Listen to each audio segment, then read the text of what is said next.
শপথের আগেই ডক্টর মোহাম্মদ ইউনূসের নেতৃত্বাধীন অন্তর্বর্তীকালীন সরকারের শপথের বৈধতা দিয়েছেন সুপ্রিম কোর্টের আপিল বিভাগ। বৈধতার প্রশ্নে রাষ্ট্রপতি মতামত জানতে চাইলে বৃহস্পতিবার সুপ্রিম কোর্ট রুলিং দিয়ে জানিয়েছেন, শেখ হাসিনার পদত্যাগে যে সংকট তৈরি হয়েছে তা থেকে উত্তরণ এছাড়া আর কোনো পথ খোলা নেই। মাসুদুর রহমানের রিপোর্ট।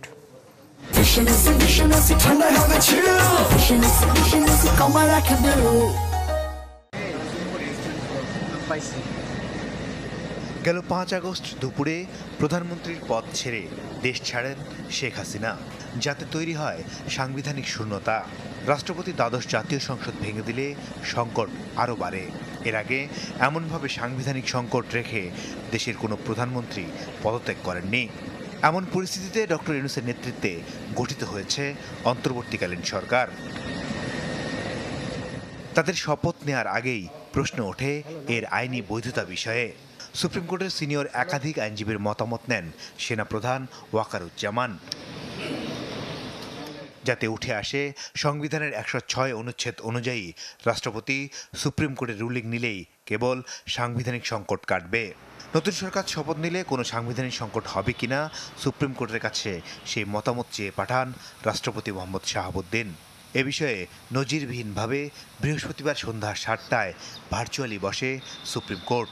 শুনানিতে অংশ নেন নবনিযুক্ত অ্যাটর্নি জেনারেল মোহাম্মদ আসাদুজ্জামান। প্রায় ঘণ্টাখানেকের শুনানি শেষে 17 পৃষ্ঠার রুলিং দেয় সুপ্রিম কোর্ট। প্রধান বিচারপতির নেতৃত্বাধীন আপিল বিভাগ বলেন, শপথ নেওয়ার 7 মাসের মধ্যে পদত্যাগ করে সাবেক প্রধানমন্ত্রী একটি সাংবিধানিক সংকট তৈরি করে গেছেন। এই মুহূর্তে দেশে একটি মধ্যবর্তী সরকার দরকার। কাজেই ডক্টর ইউনূসের নেতৃত্বাধীন সরকার শপথ নিতে সাংবিধানিক বাধ্যবাধকতা নেই। আদেশে আপিল বিভাগ আরও বলেন, দুর্যোগ মুহূর্তে এমনটি হতেই পারে। ভবিষ্যতে যাতে এই অন্তর্বর্তীকালীন সরকারের শপথ নিয়ে প্রশ্ন না ওঠে, তাই বৈধতা দেয়া হয় তাদের। মহামান্য রাষ্ট্রপতি এই অপিনিয়নটা চেয়েছে, যার পর সুপ্রিম কোর্ট অপিনিয়নটা দিয়েছে। বুঝতে পারছেন, অপিনিয়নটা মহামান্য রাষ্ট্রপতি চেয়েছে। রাষ্ট্রপতি একই সংবিধানের 106 অনুচ্ছেদ উল্টালে পাবেন। রাষ্ট্রপতি চাইলে সুপ্রিম কোর্ট থেকে অপিনিয়ন নিতে পারে। সে মতামত চেয়েছে, তখন সুপ্রিম কোর্টের মতামতটা দিয়েছে। তবে কিভাবে দিয়েছে বা এত ডিটেইলসে বলা সম্ভব না আমার পক্ষে। সুপ্রিম কোর্টের এই রুলিং জানানো হয় রাষ্ট্রপতিকে। এরপর শপথ নেয় ডক্টর ইউনূসের নেতৃত্বাধীন অন্তর্বর্তী সরকার।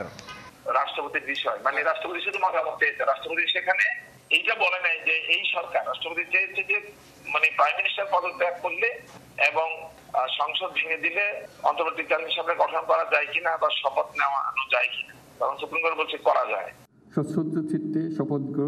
তবে সব প্রক্রিয়া সম্পন্ন হতে কিছুটা দেরি হয়, শপথের সময় পিছিয়ে যায়।